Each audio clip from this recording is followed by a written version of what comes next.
Hello, people of the world.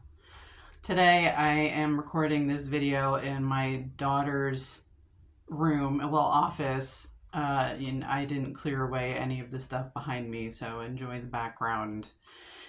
So today I wanted to do a video that's part two in How Are You, Diana?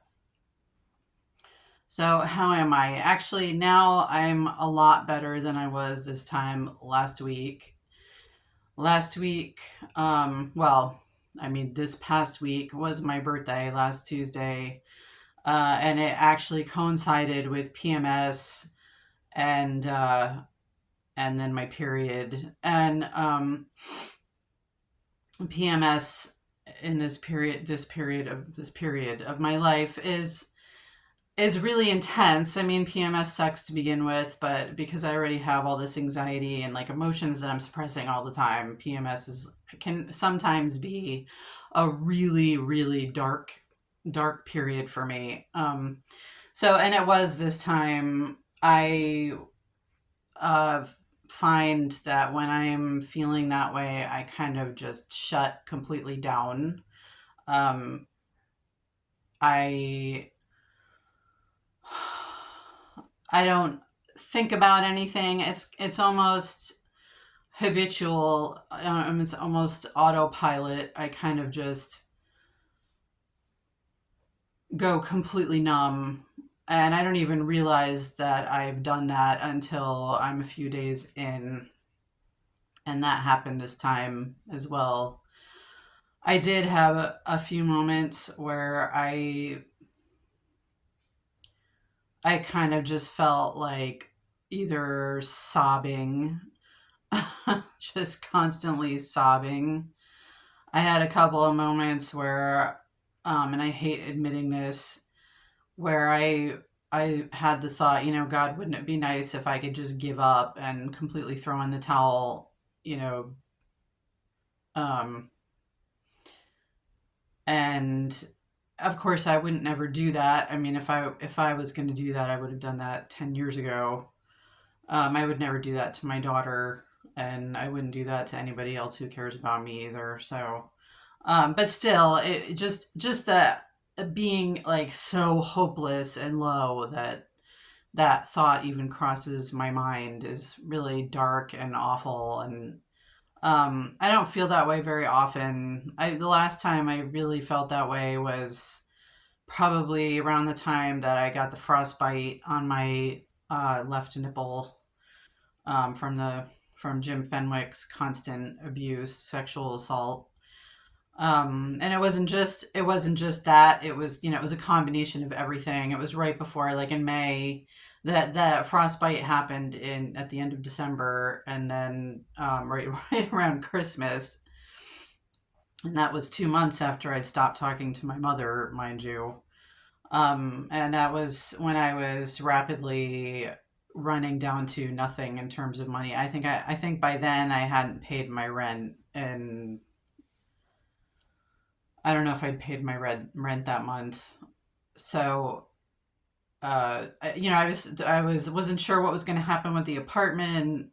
Anyway, that was a very dark period, and I think that's probably the last time that I really felt so low that I was like semi, suicidal. I'm not. It's not really suicide. I hate use. That's why I don't want to use that word, because it's not like I would ever go through with it. It's more just the wanting to be able to have that as an option is really awful. You have to really be in a very dark place in your life to feel that way. And I did have that for a little bit last week. I think you probably can tell when I'm really low, because I don't really tweet at all except for like the abuse, or to um, tweet some of the fake news stuff that I see. uh, So how am I? I'm not great. I'm not great right now, you guys.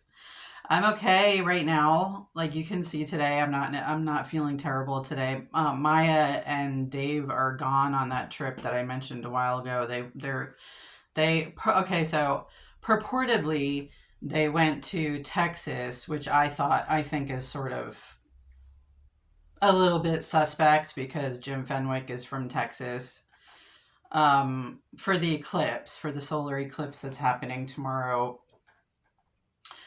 Dave is a sort of an astronomy buff, and so I mean, I remember him talking about this eclipse like 20 plus years ago, almost 30 years ago. He's been looking forward to it for like his entire life. So this is like kind of a big deal for him, and he might really be going out west to see the eclipse. I have suspicions, and I could be completely wrong. I have suspicions that they might have been feeding me a little bit of non-truths. I'm not sure if Maya is with him. I don't know if she could be still in Raleigh. I don't know.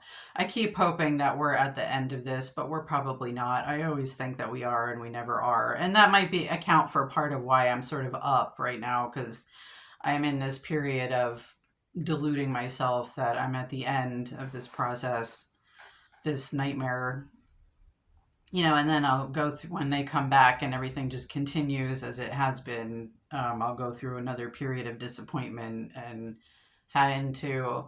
I mean, I doubt that I'll go as deep as I was last week, but I'll have to lift myself back up again from that disappointment, and then on top of that, I have this whole money thing that I'm kind of now feeling like I just want to refuse to do what Jim Fenwick wants me to do, because this whole thing has been about him getting me to go work for him for $30,000 a year when I probably have hundreds of millions of dollars sitting in a bank account somewhere that he won't let me have any access to at all. And it's just fucking outrageous. And like, I mean, every time I think about it, I'm like, I have the anxiety. On the one hand, I have the anxiety about I'm not going to have any money come June. On the other hand, so then on that hand, I think about, maybe I should go apply for like a data entry from home or customer service or whatever from home thing. And then I'm like, but no, why should I have to do that? When I have all this money sitting somewhere. No, that's outrageous and it's wrong. That's not what we're doing, right? So then on the other hand, there's that. It's no, this is outrageous. And I absolutely don't want to do what he wants me to do because I just want to get away from him. He has no right to tell me what to do. He has no right to my life. He has no right to even be in my company. Like I want a restraining order against him.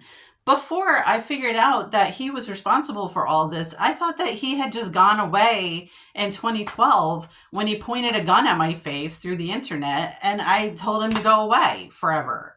And and at that time, I should have just gone and gotten a restraining order against him then. And then maybe none of this conservatorship would have ever happened to begin with. Anyway, so my gut instinct tells me that I should not do what he wants me to do at all and kind of just fly by the seat of my pants and hope that the courts help me.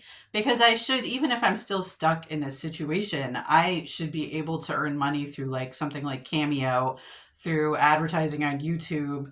Like I should be able to get money from that stuff because I am actually famous. And a lot of people look at my content and it's fucking bullshit. So excuse my language if this is going to be seen by like a judge or something, but that's how I feel about it. It's bullshit. And, I usually can't express myself at this volume because Maya or Dave is like always in the house, like my prison guards. Anyway, anyway. I'm not supposed to say anyway. I'm not supposed to say either. So I don't think that I'm going to do the job search thing. I'm going to wait and see what happens and hope for the best.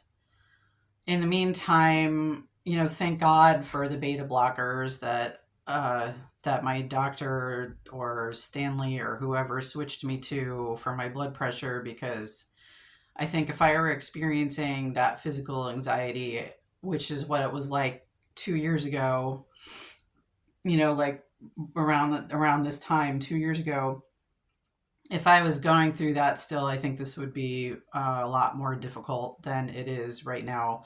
I just keep reminding myself that, I'm in the right and Jim Fenwick is in the wrong, and the courts have to help me. I've been living with this for 10 fucking years, and it has to turn my way. It has to at some point turn my way. It has to. The wrong thing has been happening for a decade. A decade of my life has been lost to this injustice. And it's just enough. It's enough now. It's enough. And I'm not going to go along with it anymore. I just won't. I can't. I can't go along with it anymore. So I guess that's pretty much everything that I wanted to say today. I'm okay. I'm fine. I'm not going to kill myself.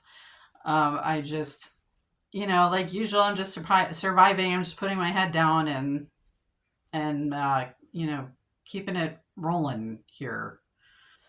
So please, courts, please get me away from him. Please get me away from Jim Fenwick. Okay, so that's it. Happy Sunday. Bye bye.